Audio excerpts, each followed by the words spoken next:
नमस्कार, आप देख रहे हैं क्लीन न्यूज यूपी और मैं हूं नेहा आपके साथ। वक्त हो चला है उत्तर प्रदेश से जुड़ी कुछ खास खबरों का। खबरों से अपडेटेड रहने के लिए वीडियो को अंत तक जरूर देखें। सीएम योगी ने पेश किया रिपोर्ट कार्ड, बोले 70 साल का तोड़ दिया रिकॉर्ड। उत्तर प्रदेश में होने वाले विधानसभा चुनाव से पहले मुख्यमंत्री योगी आदित्यनाथ ने गुरुवार को अपना रिपोर्ट कार्ड पेश किया और अपनी सरकार की 5 साल की उपलब्धियां गिनाई। इस दौरान बीजेपी ने यूपी चुनाव के लिए पार्टी का थीम सॉन्ग यूपी में योगी रिलीज किया और यूपी सरकार के 5 साल के कामकाज को प्रस्तुत करती एक फिल्म भी दिखाई। सीएम योगी आदित्यनाथ ने लखनऊ में प्रेस कॉन्फ्रेंस करते हुए बताया है कि बीते 5 साल में भाजपा सरकार ने क्या किया है, ये बताना मेरा परम दायित्व है। अखिलेश यादव ने बताया क्यों वो योगी आदित्यनाथ को कहते हैं चिरंजीवी। कहा, यूपी सीएम का 3 जगह से हुआ है पलायन। सपा प्रमुख अखिलेश यादव उत्तर प्रदेश विधानसभा चुनाव की तैयारियों में लगे हुए हैं। ऐसे में वो यूपी सीएम योगी आदित्यनाथ पर जमकर निशाना साध रहे हैं। एक समाचार चैनल के इंटरव्यू के दौरान उन्होंने बताया है कि वो सीएम योगी को चिरंजीवी क्यों कहते हैं। इसके साथ ही उन्होंने ये भी कहा कि योगी आदित्यनाथ का 3 जगहों से पलायन हुआ है। द लल्लन टॉप चैनल के साथ एक इंटरव्यू के दौरान पत्रकार सौरभ द्विवेदी ने अखिलेश यादव से पूछा, एक मुख्यमंत्री पूर्व मुख्यमंत्री पर कई तरह के व्यक्तिगत टिप्पणी करते हैं और आप भी उसका जवाब देते हैं। अखिलेश यादव ने इसके जवाब में कहा कि ये सब शुरू किसकी तरफ से किया गया। अगर राजनीतिक शिष्टाचार को किसी ने खत्म किया है तो वो बीजेपी है। उन्होंने बीजेपी पर आरोप लगाया है कि उनकी पार्टी विपक्ष के नेताओं को गाली देने के लिए लोगों को पैसा देती है। मुख्यमंत्री योगी ने सरकार की उपलब्धियां गिनाई और कहा, कोरोना महामारी चुनौती बनी। मुख्यमंत्री योगी ने सरकार की उपलब्धियां बताई, कहा कोरोना महामारी चुनौती बनी। मुख्यमंत्री योगी ने बृहस्पतिवार सुबह प्रेस कॉन्फ्रेंस कर सरकार की उपलब्धियों के बारे में बताया। उन्होंने कहा कि 5 साल का कार्यकाल पूरा कर रहे हैं। 5 साल पहले जब यूपी विधानसभा चुनाव में भाजपा ने कुछ संकल्प लिए थे, उन संकल्प की दिशा में सरकार ने जो किया है उसकी रिपोर्ट देना मेरा कर्तव्य है। 5 साल में से 3 साल तक सरकार ने बेहतर काम कर प्रदेश की छवि को बदलने का काम किया। इस दौरान उप मुख्यमंत्री ने यूपी में योगी है उपयोगी गीत लॉन्च किया। 2 साल में कोरोना महामारी जीवन और जीविका को बचाने के लिए चुनौती थी। कोरोना प्रबंधन को दुनिया ने सराहा। उत्तर प्रदेश की 100% आबादी को वैक्सीन की पहली डोज लग गई है। 70% से अधिक को दूसरी डोज लग गई है और यहीं 1 करोड़ से अधिक को बूस्टर डोज भी लग गया है। वहीं 15 से 17 वर्ष की आयु के 1 करोड़ से अधिक लोगों को ये डोज भी लग गए हैं। योगी आदित्यनाथ के गर्मी वाले बयान पर स्वामी प्रसाद मौर्य ने कहा पलटवार। कहा, सीएम की नहीं गुंडों की भाषा है। उत्तर प्रदेश विधानसभा चुनाव के नजदीक आते ही राजनीतिक दल एक दूसरे पर कटाक्ष करते नजर आ रहे हैं। यूपी सीएम योगी आदित्यनाथ ने अपने संबोधन में कहा है कि 10 मार्च के बाद सारी गर्मी शांत करवा देंगे। उनके इसी बयान को लेकर सपा नेता स्वामी प्रसाद मौर्य से सवाल पूछा गया तो उन्होंने कहा कि सीएम की नहीं बल्कि गुंडों की भाषा है। दरअसल स्वामी प्रसाद मौर्य रिपब्लिक भारत समाचार चैनल पर अपनी बात रख रहे थे। इस दौरान एंकर ने उनसे सीधे योगी आदित्यनाथ को लेकर सवाल पूछा तो उन्होंने कहा कि बीजेपी में मुख्यमंत्री जैसे महत्वपूर्ण पद पर रहने वाले योगी द्वारा मुजफ्फरनगर और कैराना की जनता के सामने ऐसे बयान देना सही नहीं है। अपनी बात को आगे बढ़ाते हुए उन्होंने कहा कि यह बयान किसी मुख्यमंत्री का नहीं बल्कि किसी गुंडे माफिया और मवाली का है। यूपी लेखपाल भर्ती के लिए बंद होने जा रही है विंडो, फौरन करें ये काम। Uttar Pradesh subordinate service selection commission के तहत लेखपाल भर्ती के लिए रजिस्ट्रेशन विंडो कल 4 फरवरी को बंद होने जा रही है। उम्मीदवारों के लिए एप्लीकेशन करेक्शन का ये आखिरी मौका है। इसके बाद आवेदन में कोई बदलाव नहीं होगा। बता दें कि 8000 से ज्यादा लेखपाल पदों पर उम्मीदवारों की भर्ती की जाएगी। उम्मीदवार आधिकारिक वेबसाइट upsc.gov.in पर जाकर लास्ट डेट तक अपने आवेदन में करेक्शन कर सकते हैं। आपको बता दें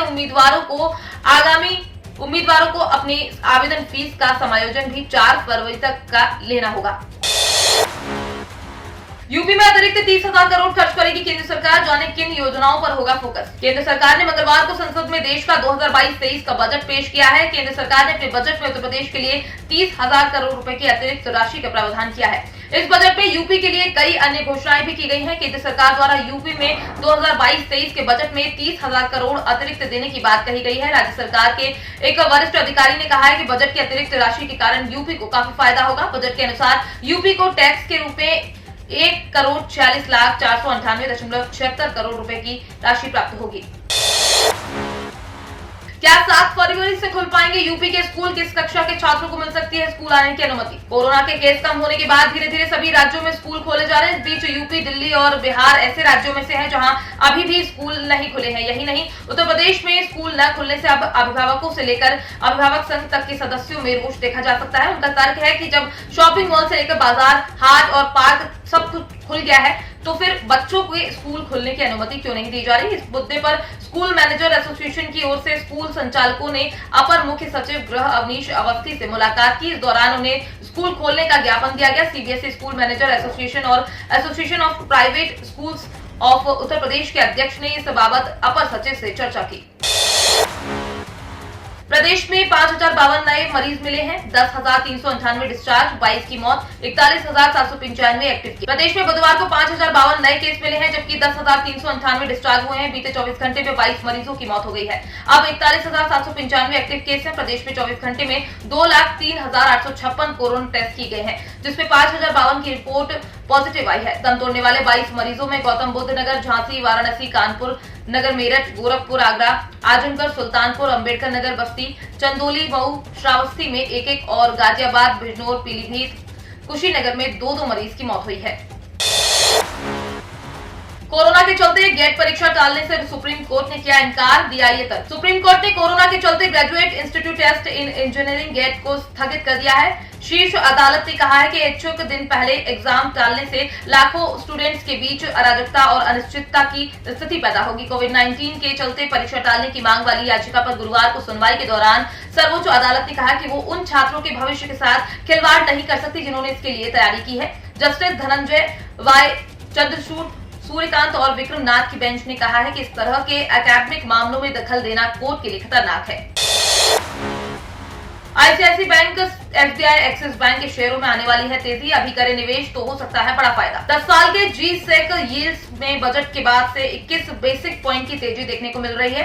ये सितंबर 2021 के बाद से 67 बेसिस पॉइंट बढ़कर 6.89% हो गया है। वहीं अलग अलग मैच्योरिटी वाली जी-सेक बॉन्ड यील्ड में सितंबर 2021 के बाद से 40 से 67 बेसिस पॉइंट की तेजी देखी जा चुकी है। वहीं इस दौरान 5 साल, 3 साल और 1 साल के जी-सेक यील्ड्स में 40 से 49 बेसिस पॉइंट्स की तेजी आई है। अभी बॉन्ड यील्ड प्री कोविड-19 लेवल से हाई हो चुका है। ओमिक्रॉन के बाद भी जिस तरह से इकोनॉमिक रिकवरी बनी हुई है, मौजूदा तिमाही में क्रेडिट डिमांड बने रहने की उम्मीद है, जिससे बॉन्ड यील्ड में भी तेजी देखने की संभावना है। ऐसे में कुछ प्रमुख public sector bank high MTM घाटे की रिपोर्ट कर सकते हैं। हालांकि ऑपरेटिंग इनकम में सुधार से ये असर कम हो सकता है। दूसरी ओर प्राइवेट बैंक मार्केट शेयर बढ़ाने को तैयार है। ब्रोकरेज हाउस मोतीलाल ओसवाल का कहना है कि व्यस्त चौथी तिमाही में क्रेडिट डिमांड बेहतर बने रहने की उम्मीद है। वहीं कोरोना वायरस के नए वेरिएंट ओमिक्रॉन के डर के बीच भी अर्थव्यवस्था में सुधार जारी है। तो ये थी दिन भर की 10 बड़ी और अहम खबरें। खबरों से अपडेटेड रहने के लिए वीडियो को अंत तक जरूर देखें। आप न्यूज कहां से देख रहे हैं हमें कमेंट में जरूर बताएं। चैनल को सब्सक्राइब करें और लाइक भी करें।